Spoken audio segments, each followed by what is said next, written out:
மத்தேயு 27:11. இயேசு தேசாதிபதிக்கு முன்பாக நின்றார். தேசாதிபதி அவரை நோக்கி, நீ யூதருடைய ராஜாவா என்று கேட்டான். அதற்கு இயேசு, நீ சொல்லுகிறபடிதான் என்றார். பிரதான ஆசாரியரும் மூப்பரும் அவர் மேல் குற்றம் சாட்டுகையில் அவர் மாறுதரம் ஒன்றும் சொல்லவில்லை. அப்பொழுது பிலாத்து அவரை நோக்கி, இவர்கள் உன்மேல் எத்தனையோ குற்றங்களை சாட்டுகிறார்களே, நீ அவைகளை கேட்கவில்லையா என்றான். அவரோ ஒரு வார்த்தையும் மாறுதரமாக சொல்லவில்லை.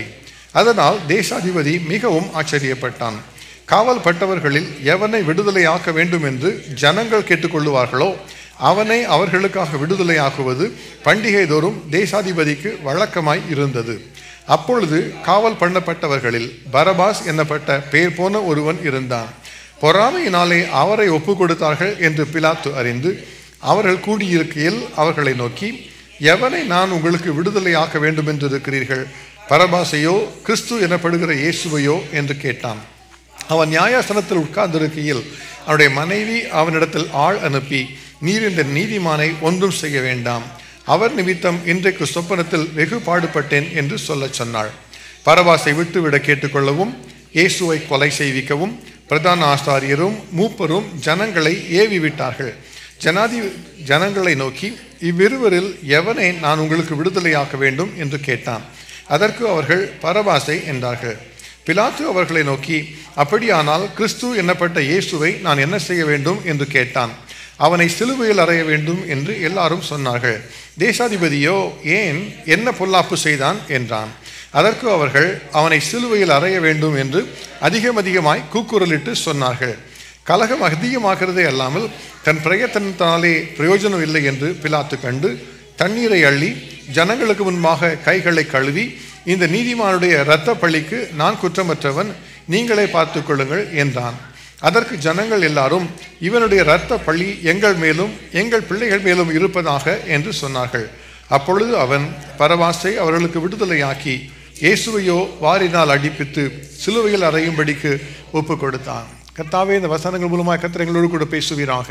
பரிசுத்த ஆவியானவர் பேசும் நாங்கள் கேட்கிறோம். இயேசு கிறிஸ்துவின் நாமத்தில் பிதாவே, ஆமென்.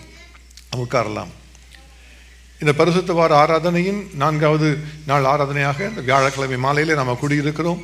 இயேசு கிறிஸ்துவின் கல்வாரி சிலுவைக்கு போன அந்த யாத்திரையின் பல பகுதிகளை ஒவ்வொரு நாளும் தியானித்து வருகிறோம். கடந்த ஞாயிற்றுக்கிழமை இயேசு கிறிஸ்து எப்படி எருசலேமுக்குள்ளாக ஒரு ராஜாவாக பவனியாக வந்தார் என்பதை குறித்து அந்த குருத்தோலை ஞாயிற்றன்று நம்ம தியானித்தோம்.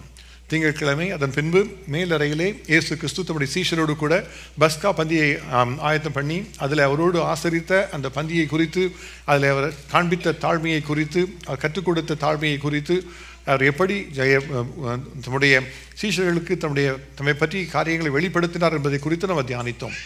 அதன் பின்பு இயேசுவை கல்வாரி சிலுவைக்கு போவதற்கு முன்பாக கெத்செமனே தோட்டத்தில் ஜெபிக்க சென்றார் என்பதை குறித்து அதற்கு அடுத்த நாள் நம்ம தியானித்தோம்.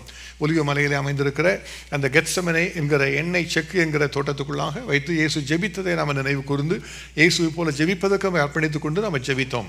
அதன் பின்பு நேற்றைய தினத்திலே அந்த தோட்டத்திலிருந்து அவர் இயேசுவை கைது செய்து அவரை பிரதான ஆசாரியர்களும் வேதபாரகரும் கூடியிருந்த அந்த ஒரு ஆலோசனை சங்கத்துக்கு முன்பாக நிறுத்தி விசாரணை செய்தார்கள் காய்பாவின் அரண்மனையிலே என்பதை குறித்து நம்ம தியானித்தோம்.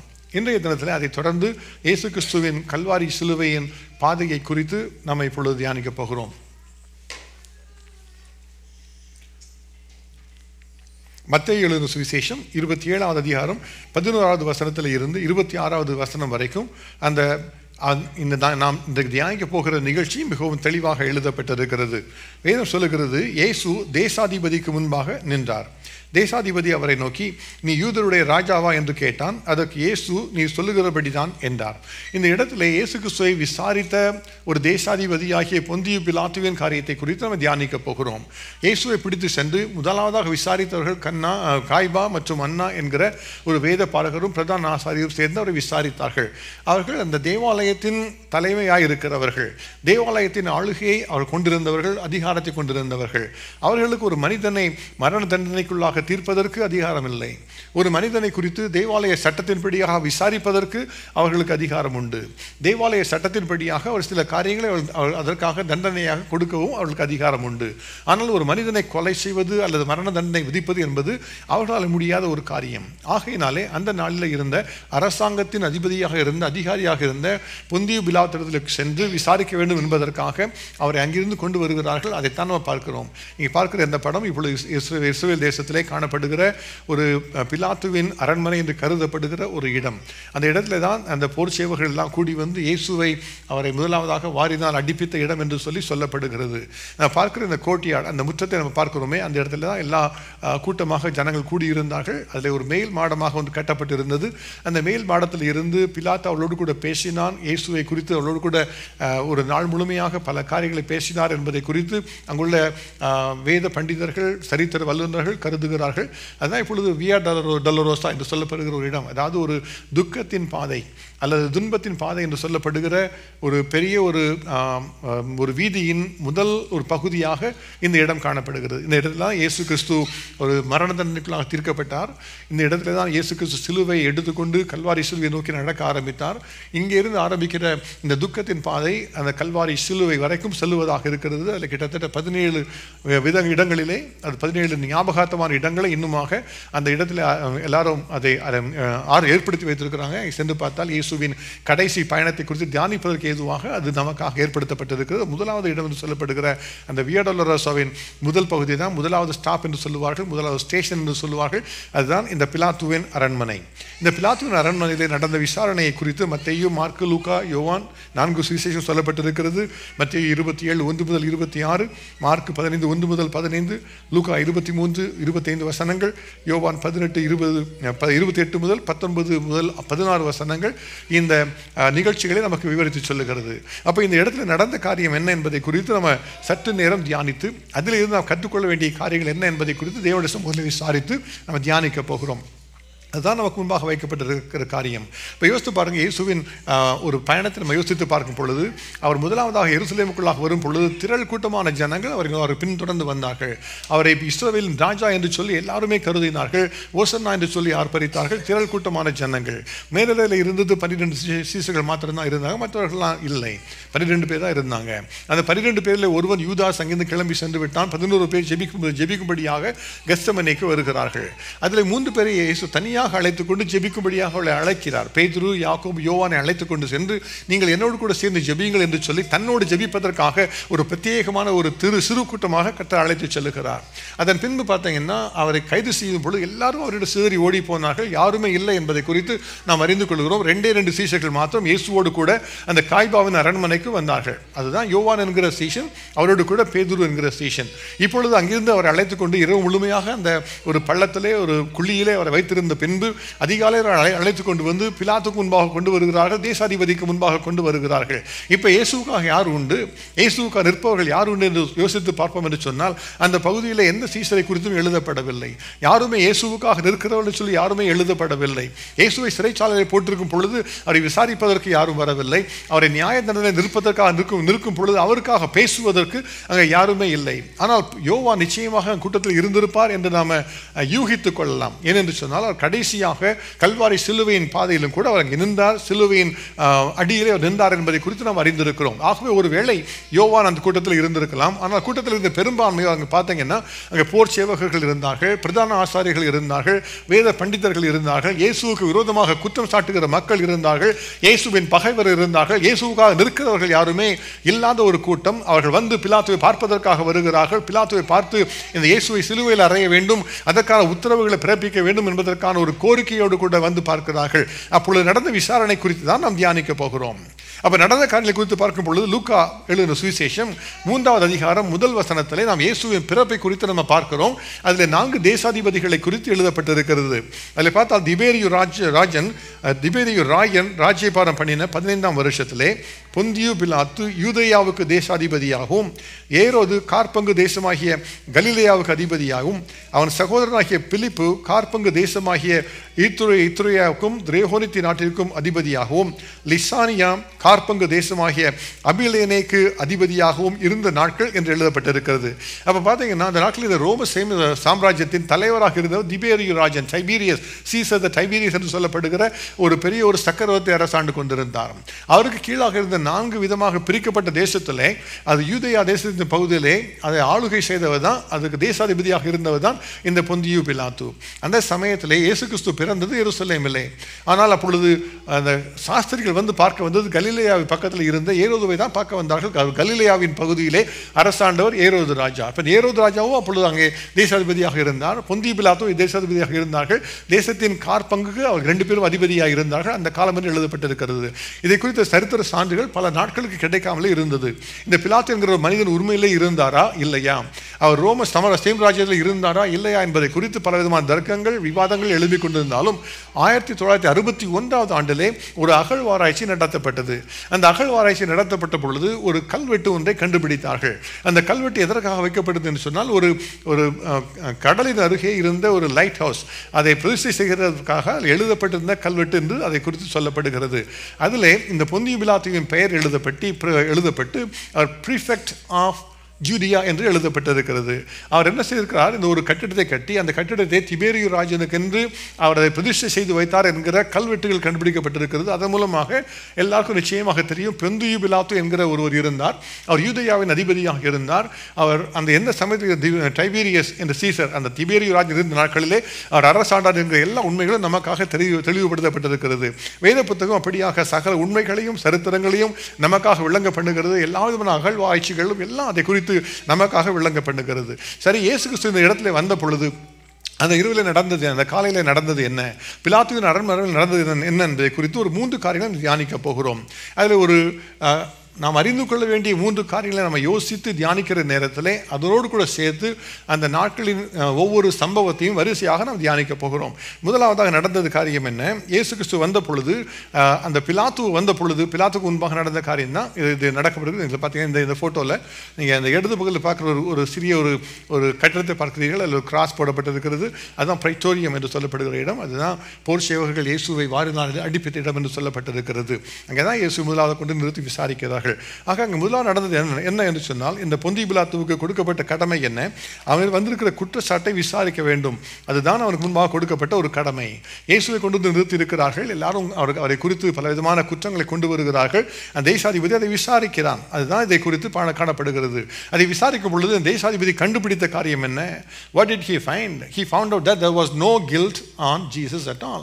அதை தான் அவர் கண்டுபிடித்த காரியம். அப்போ இந்த பொந்தியு பிலாத்துவின் விசாரணை குறித்து அவர் என்ன விசாரித்தார், எப்படி காரியங்களை அவர் கண்டுபிடித்தார் என்பதை குறித்து பார்க்கும் பொழுது இயேசு கிறிஸ்து குற்றமற்றவர் நிரபராதி என்பதாக அவர் அறிந்து கொண்டார். அந்த விசாரணையில் அவர் தெரிந்து கொண்டார். வேதம் சொல்லுகிறது, லூக்கா எழுதின சுவிசேஷம் 23வது அதிகாரம் 14வது வசனத்திலே பிலாத்து அவர்களை நோக்கி, ஜனங்களை கலகத்துக்கு தூண்டி விடுகிறவனாக இந்த மனுஷனை என்னிடத்தில் கொண்டு வந்தீர்கள். நான் உங்களுக்கு முன்பாக விசாரித்த போது இவன் மேல் நீங்கள் சாட்டுகிற குற்றங்களில் ஒன்றையும் நான் இவனிடத்தில் காணவில்லை. That was the absolute statement that was made by Pilate, who said that there was no guilt that I found upon this man at all. You brought him with many different charges. You said that he was a man who was starting many rebellions and seditions against Rome, but I have not found anything to be true. அதுதான் அவர் சொன்ன ஒரு காரியம். அவர் குற்றமற்றவர் என்பதாக அவர் கண்டுபிடித்தார் என்பதை தான் நம்ம அறிந்து கொள்ளுகிறோம். மார்க் எழுதின சுவிசேஷம் 15வது அதிகாரம் 3 முதல் 5 வசனங்களை பார்க்கும் பொழுது பிலாத்து பல கேள்விகளை இயேசுவை பார்த்து கேட்கிறான். இயேசு ஒரு புறம் நிற்கிறார். பிலாத்து அவரை பார்த்து கேள்விகள் கேட்கிறான். பலர் அவருக்கு முன்பாக நின்று குற்றங்களை ஒவ்வொன்றாக சொல்லிக்கொண்டே வருகிறார்கள். இவன் கலகத்துக்கு தூண்டி விடுகிறவனாக இருக்கிறான். கலிலேயா நாடு முதற்கொண்டு இந்த நாடு வரைக்கும் எல்லா இடத்திலும் மக்களை கலகத்துக்கு தூண்டி விடுகிற ஒரு மனிதனாக நாங்கள் இவனை பார்த்தோம் என்று சொல்லலாம். பல காரியங்கள் சொல்லி பல குற்றங்களை கொண்டு வருகிறார்கள். இயேசுவோ ஒன்றுமே மறு உத்தரவு சொல்லவில்லை என்பதாக வேதம் சொல்லுகிறது. பிரதான ஆசாரியர்கள் அவர் மேல் அநேக குற்றங்களை சாட்டினார்கள். அவரோ மறுதர ஒன்றும் சொல்லவில்லை. அப்பொழுது பிலாத்து அவர்கள் மறுபடியும் அவரை நோக்கி இதோ இவர்கள் உண்மையில் எத்தனையோ குற்றங்களை சாட்டுகிறார்களே, அதற்கு நீ உத்தரவு ஒன்றும் சொல்லுகிறது இல்லையா என்று கேட்டான். இயேசுவோ அப்பொழுதும் அதற்கு உத்தரவு ஒன்றும் சொல்லப்படவில்லை. அதுதான் இயேசு தம்மை மேசியா என்பது விளங்க பண்ணுவதற்காக தம்முடைய வார்த்தைகளை நிரூபித்து காண்பிப்பதற்காக இயேசு மிகவும் அமைதியாக இருந்தார். ஏசாயா தீர்க்கதரிசியின் புஸ்தகத்தில் அவரை குறித்து சொல்லப்பட்டிருக்கிறது, அவர் நெருக்கப்பட்டும் ஒடுக்கப்பட்டும் இருந்தார், ஆனாலும் அவர் தம்முடைய வாயை அவர் திறக்கவில்லை. நம்ம பற்றி யாராவது குறை சொன்னாங்கன்னா போதும், அவங்க ஒன்று சொன்னாங்கன்னா 10 விதமாக நம்ம டிஃபரன்ஸ் சொல்லுவோம். அவங்க சொல்லி முடிப்பது முன்பாக 10 காரியம் சொல்லுவோம். நீங்கள் அது தெரியுமா, இது தெரியுமா, அவன் எப்படி இப்படிப்பட்டவன் தெரியுமா, மற்றவர்களை குற்றம் சாட்டும் அப்படி தான் சொல்லுவோம். இயேசு ஒன்றுமே சொல்லவில்லை. அங்கே வந்து தேசாதிபதியாக சொல்கிறாங்க, பல காரியங்கள் குற்றங்களாக சொல்லுகிறார்கள். இயேசு பதில் ஒன்றுமே சொல்லவில்லை. இவர்கள் எப்படிப்பட்டது சொல்லி இயேசு சொல்லவில்லை. இயேசு பேசினா அவளோடு நேராக பேசுவார். நீங்கள் குற்றம் செய்கிறீர்கள் என்பதை குறித்து இயேசுவே அவளோடு கூட பேசுவார். ஆனால் குற்றம் என்று சொல்லி அநேகர் வந்து பல காரியங்களை சொன்னாலும் இயேசு தனக்காக ஒன்றுமே ஒரு உத்தரவு சொல்லாமல் அமைதியாக இருந்தார். அவர் மிகவும் அமைதியாக ஒரு மயிர்கத்தரிவுக்கு முன்பாக சத்தமிடாதிருக்கிற ஒரு ஆட்டை போல இருந்தார் என்பதாக நாம் பார்க்கிறோம். அப்போஸ்தலர் நடபடிகள் 8வது அதிகாரம் 33வது வசனத்தில் வாசித்து பார்க்கும் பொழுது, இந்த கந்தாகை என்பவருக்குரிய ஒரு மந்திரி ஆகிய ஒரு மனிதன் எத்தியோப்பிய தேசத்தை சேர்ந்தவன், அவன் ரதத்தில் போகும் பொழுது வாசித்த பகுதியிலே அவன் வாசிக்கிறான் இப்படியாக, அவர் தம்மை தாழ்த்தின போது அவருடைய நியாயம் எடுத்து போடப்பட்டது, அவருடைய ஜீவன் பூமியில இருந்து எடுபட்டு போயிற்று, அவருடைய வம்சத்தை யாராலே சொல்லி முடியும், யாராலே சொல்ல முடியும். இதெல்லாம் ஏன் இயேசு அமைதியாக காத்திருக்க வேண்டும், ஏன் இயேசு அமைதியாக பொறுத்திருக்க வேண்டும், அவர் பதில் சொல்லி இருக்கலாமே, அவர் சொன்ன ஒவ்வொரு காரியங்களுக்கும் பதில் சொல்லி இருக்கலாமே என்று சொல்லி நாம யோசித்து பார்க்கலாம். ஆனால் இயேசு நினைத்த காரியம் ஒன்றுதான், அவருடைய கண்கள் பிதாவின் மேல் வைக்கப்பட்டிருந்தது. எனக்காக வாதாடுகிறவர் ஒருவர் உண்டு என்று அவருக்கு தெரியும், எனக்காக வாதாடுகிறவர் பரலோகத்தில் உண்டு என்பதை குறித்து அவருக்கு தெரியும். அவருடைய நிச்சயமாக தெரிந்தபடியினாலே வேதம் என்ன சொல்லுகிறது, நியாயமாய் தீர்ப்பு செய்கிறவருக்கு தன்னை அர்ப்பணித்துக் கொண்டாராம். இந்த தீர்ப்புலாம் செய்கிறாங்களே, இவர்கள் நியாயமாய் தீர்ப்பு செய்கிறவர்கள் அல்ல, இவர்கள் இந்த பூமியை சேர்ந்தவர்கள். ஆனால் எனக்கு நியாயமாக தீர்ப்பு செய்கிறவர் ஒருவர் உண்டு, அதுதான் பரலோகத்தின் தேவன் என்னுடைய பிதா என்பதை அவர் அறிந்திருந்தபடியினாலே அவர் நியாயமாய் தீர்ப்பு செய்கிறவருக்கு தன்னை அர்ப்பணித்துக் கொண்டாராம். பரிசுத்த பேதுரு எழுதுகிறார், 1 பேதுரு 2:33, அவர் வையப்படும் போது பதில் வையாமலும் பாடுபடும் போது பயமுறுத்தாமலும் நியாயமாய் தீர்ப்பு செய்கிறவருக்கு தம்மை ஒப்புவித்தார். அங்கெல்லாம் சொல்றாங்க, அவர் அநேக சான்றுகளை எடுத்து காட்டி இருக்கலாமே, இதற்கு என்ன நிரூபணம் என்று கேட்டிருக்கலாமே, இதற்கு என்ன ஆதாரம் என்று கேட்டிருந்திருக்கலாமே, எதையுமே இயேசு கேட்கவில்லை. ஏனென்று சொன்னால் அவருக்கு தெரியும் நியாயம் தேவனிடத்தில் இருக்கிறது என்று அவருக்கு தெரியும். ஆகவே அவர் மிகவும் அமைதியாக இருந்தார், அவர் தம்மை தாழ்த்தினார். இந்த உலகத்திலே அவர் நியாயம் எடுத்து போடப்பட்டதாக இருந்தாலும் கூட தேவனுடைய கிருபையினாலே இயேசு கிறிஸ்து அவருடைய நாமம் எல்லா நாமத்திற்கும் மேலான நாமமாக இருக்கும்படியாக கர்த்தர் மாற்றி கொடுத்து விட்டார். முதலாவதாக இப்படியாக பிலாத்து விசாரிக்கிறார், பல காரியங்கள் கேட்கிறார், பதில் ஒன்றும் கிடைக்கவில்லை. இயேசுவை பார்த்து அவர் பேசுகிறார், என்ன நீ போதிக்கிறார் என்பதை குறித்தெல்லாம் கேட்டு பார்க்கிறார், ஒன்றுமே அவருக்கு தெரியவில்லை. ஆனால் அந்த விசாரணையில் அவர் கண்டுகொண்ட காரியம் ஒன்றுதான், இவர் கலிலேயாவை சேர்ந்தவர். ஏனென்று சொன்னால் அவங்க சொல்கிறாங்க, கலிலேயா நாடு துவங்கி இந்நாள் வரைக்கும், இந்த நாடு வரைக்கும் ஜனங்களை கலகத்துக்கு தூண்டி விடுகிறவனாக இருக்கிறான், ஒரு மத வேதத்துக்கு முதலாளியாக இருக்கிறான் என்றெல்லாம் சொல்லுகிறார்கள். அப்போ கலிலேயா என்று சொல்லி உடனடியாக பிலாத்து செய்த காரியம் என்ன, ஏரோது வந்திருக்கிறார் பக்கத்தில், அவரும் எருசலேமில் தான் இருக்கார், அவர் ட்ரிப்பில் வந்திருக்கிறார், அவர்கிட்ட அனுப்பலாம் என்று சொல்லி அந்த நாட்களில் எருசலேமுக்கு வந்திருந்த ஏரோது விடத்துக்கு அவர் அனுப்புகிறார். ஏரோது ஏதாவது விசாரித்து பார்க்கட்டும், ஏதாவது குற்றம் இருக்கான்னு கண்டுபிடிக்கட்டும் என்று சொல்லி. ஏரோது இயேசுவை பார்த்த உடனே பெரிய சந்தோஷம் ஏரோதுக்கு. ஏன்னா ஏரோதுக்கு என்ன நினைத்தார் அப்படின்னா, இவர்கிட்ட கேட்டால் போதும் நான் வைத்திருக்கிற அந்த மனைவி சரி என்று சொல்லிவிடுவார் என்கிற ஒரு நம்பிக்கையில் அவர் இருந்தார். அவர் செய்த பாவத்தை எல்லாம் மாற்றி விடுவார், பாவத்தை எல்லாம் சரி என்று சொல்லிவிடுவார் என்று சொல்லி யோசித்தபடினாலே அவர் இயேசுவை பார்க்க அவர் அதிக நாள் விருப்பம் கொண்டிருந்தாராம். ஏன்னா அநேகர் இயேசுவை குறித்து ஒரு யோவான் ஸ்நானகன் அவர் மரித்தோருந்து எழுந்தார் என்று சொல்லப்பட்டபடியினாலே அவருடைய உள்ளத்திலே ஒரு காரியம், யோவான் தான் என்னை குறித்து சொன்னான், ஏரோதியாலே நான் மனிதராக வைத்திருப்பது தவறு என்று சொன்னானே, இந்த மனிதன் ஒருவேளை உயிரோடு இருந்திருக்கிற யோவான் ஸ்நானகன் என்று சொன்னால் ஒருவேளை என்னுடைய காரியங்களை அவர் மறுபடியும் நியாயப்படுத்துவானோ இருக்குமா நான் கேட்கலாமா என்றெல்லாம் பல காரியங்களை மனதில் வைத்திருந்தார். அப்போ இயேசு வந்த உடனே ஏரோது இயேசுவை குறித்து கேள்விப்பட்ட காரியங்களினாலே அவரால் செய்யப்படுகிற அற்புதங்களை பார்க்க வேண்டும் என்று விரும்பினதினாலே பல காரியங்களை இயேசுவில் கேட்டான். ஆனால் இயேசுவோ பதில் ஒன்றுமே சொல்லவில்லை. அவன் நினைத்தான் ஏதோ ஒரு இயேசு மேஜிக் பண்ணுவார், ஒரு அற்புதத்தை செய்து காண்பிப்பார் என்றெல்லாம் கூட ஏதோ யோசித்து பார்த்தான். பல காரியங்களை கேள்விப்பட்டு கேட்டு முடித்து விட்டு அதன் பின்பு அவன் ஒன்றுமே கண்டுபிடிக்காதபடியாக அவர் மினுக்கான வஸ்திரம் தரித்தபடியாக மறுபடியும் பிலாத்துக்கு அனுப்புகிறான். அதை குறித்து பிலாத்து சொல்லுகிறது என்ன, உங்களை ஏரோதினிடத்துக்கும் அனுப்பினேன், அவரும் அவனிடத்தில் குற்றம் ஒன்றும் கண்டுபிடிக்கவில்லையே என்றுதான் பிலாத்து கண்டுபிடித்தார். பார்த்தா பிலாத்துவின் விசாரணை நடந்தது, ஏரோதுவின் விசாரணை நடந்தது. அதில் என்ன காரியம் நடந்தாலும் கூட எல்லாரும் கண்டுபிடித்த ஒரே காரியம், இயேசு நிரபராதி, அவர் குற்றமற்றவர், அவர் எந்த குற்றமும் செய்யவில்லை என்பதாகத்தான் ஒரு முடிவுக்கு அவர் வந்தார்கள். 4 சுவிசேஷத்தில் பார்க்கும் பொழுது அதை குறித்து எழுதப்பட்டிருக்கிறது. முதலாவதாக அவர் பிலாத்து கண்டுபிடித்த காரியம் என்ன, மத்தேயு 27, 25, 26 சொல்லுகிறது, பிலாத்துவுக்கு நன்றாக தெரிந்தது அவரை பொறாமையினாலே ஒப்பு கொடுத்தார், கொடுத்தார்கள், அவர் நிரபராதி என்பதாக அறிந்து கொண்டார். பொறாமையினால் ஒப்பு கொடுத்திருக்கிறார்கள் என்பதை தெரிந்து கொண்டார் இந்த பிலாத்து. மார்க் எழுதுகிறார், மார்க் 15:9-10 வசனத்திலே, அதே போல பிரதான ஆசாரியர்கள் அவரை பொறாமையினாலே ஒப்பு கொடுத்தார்கள் என்று பிலாத்து அறிந்து என்று சொல்லி எழுதப்பட்டிருக்கிறது. லூக்கா எழுதின சுவிசேஷம் 23:14 அவன் சொல்லுகிறார், கலகத்துக்கு தூண்டி விடுகிறவனாக இந்த மனுஷனை கொண்டு வந்தீர்களே, நீங்கள் சாட்டுகிற ஒரு குற்றங்களிலும் ஒன்றையும் நான் இவரிடத்தில் காணவில்லை என்பதாக அவர் சொல்லுகிறார். லூக்கா 23:15 அவர் சொல்லுகிறார், ஏரோதுவும் இவரிடத்தில் குற்றம் காணவில்லை என்பதாக அவர் சொல்லுகிறார்.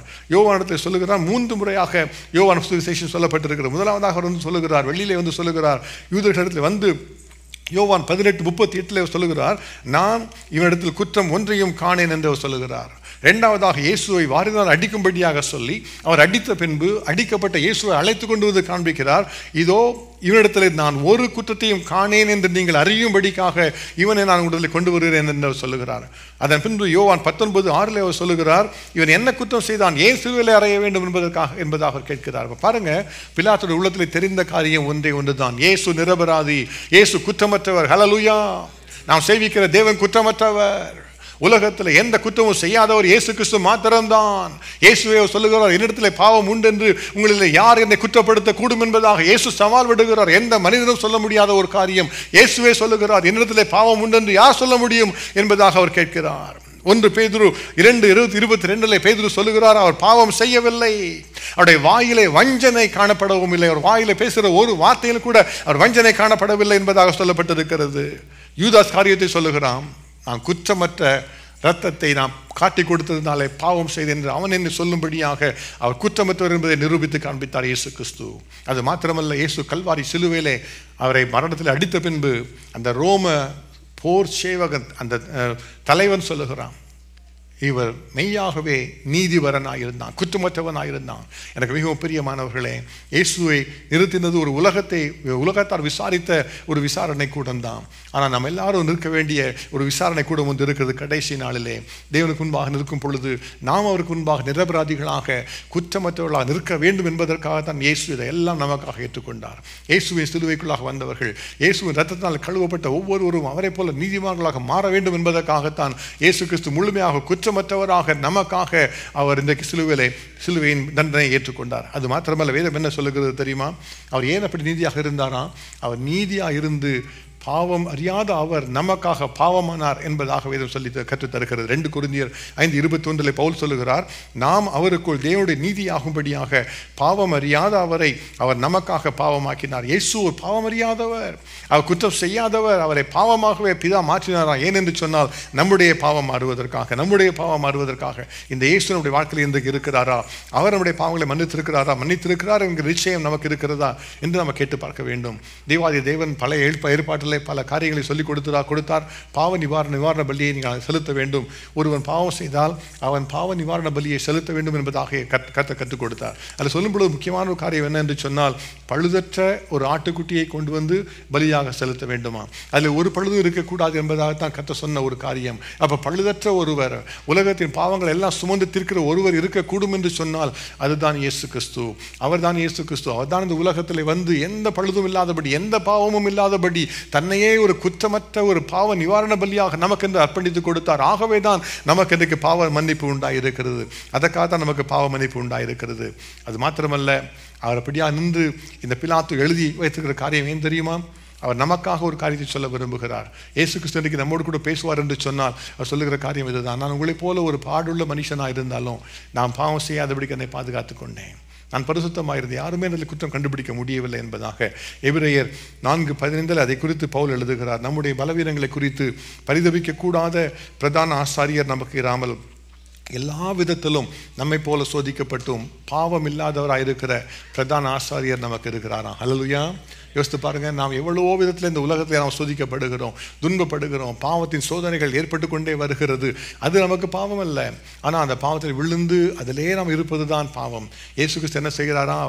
நம்மை போல இந்த உலகத்தில் வந்தார், நம்மை போல எல்லா பாடுகளையும் ஏற்றுக்கொண்டார், நம்மை போல எல்லா பிரச்சனைகளையும் எல்லா சோதனைகளையும் அவர் தாங்கினார். அவர் பாவம் இல்லாதவராக வெளியே வந்து நாம் அப்படியாக பாவம் இல்லாத வாழ்க்கை வாழ முடியும் என்கிறதை அவர் நிரூபித்து காண்பித்திருக்கிறார். நாம் யாருமே பாவம் இல்லாதவர்கள் சொல்ல முடியாது. எந்த மனிதனும் பாவம் இல்லை இல்லை என்று சொல்ல முடியாது. எல்லா மனுஷரும் பாவம் செய்து தெய்வ மகிமையற்றவர்களாக மாறிவிட்டோம் என்று வேதம் கற்றுத்தருகிறது. ஆனால் நமக்கு இருக்கிற ஒரே நம்பிக்கை, நமக்காக பாவமில்லாத ஒரு பிரதான ஆசாரியர் உண்டு, நமக்காக பரிந்து பேசுகிற ஒரு பிரதான ஆசாரியர் நமக்கு உண்டு. இன்றைக்கு அவர் பரலோகத்திலே தேவாதி தேவனுடைய வலது பாதத்தில் வீற்றிருந்து நமக்காக பரிந்து பேசிக்கொண்டே இருக்கிறாராம். ஒவ்வொரு முறை பாவம் செய்தாலும் கூட நமக்காக பரிந்து பேசுவாராம். பிதாவை பார்த்து சொல்லுவார், நான் தானே இந்த மகனுக்காக நான் என் ரத்தத்தை சிந்தினேன், நான் தானே என் ரத்தத்தை இந்த மகளுக்காக நான் சிந்தினேன் என்று சொல்லி நமக்காக பிதாவிடத்தில் எப்பொழுதும் பரிந்து பேசிக்கொண்டே இருப்பாராம். அவருடைய ரத்தத்தினாலே, விலையேறப்பெற்ற அந்த குற்றமில்லாத ரத்தத்தினாலே பாவ மன்னிப்பு நமக்கு உண்டாக இருக்கிறது. இந்த மாலை வேளையிலே இயேசுவின் பாடு மரணத்தை தியானிக்கிற வேளையிலே, கர்த்தாவே இந்த பாவ மன்னிப்புக்காக உமக்கு ஸ்தோத்திரம் என்று சொல்லணும். அவர் கொடுத்திருக்கிற அந்த கிருபை தான், அவர் கொடுத்திருக்கிற அந்த நல்ல ஒரு ஈவு தான் நமக்கு பாவ மன்னிப்பை தந்திருக்கிறது. நம்முடைய பாவங்கள் மாறுபடியாக நம்மை மாற்றி இருக்கிறது. All guilt was absolved when Jesus Christ stood in front of Pilate, and that was a proxy for all of us to be found not guilty in the presence of the Lord God, only because of the blood of Jesus Christ.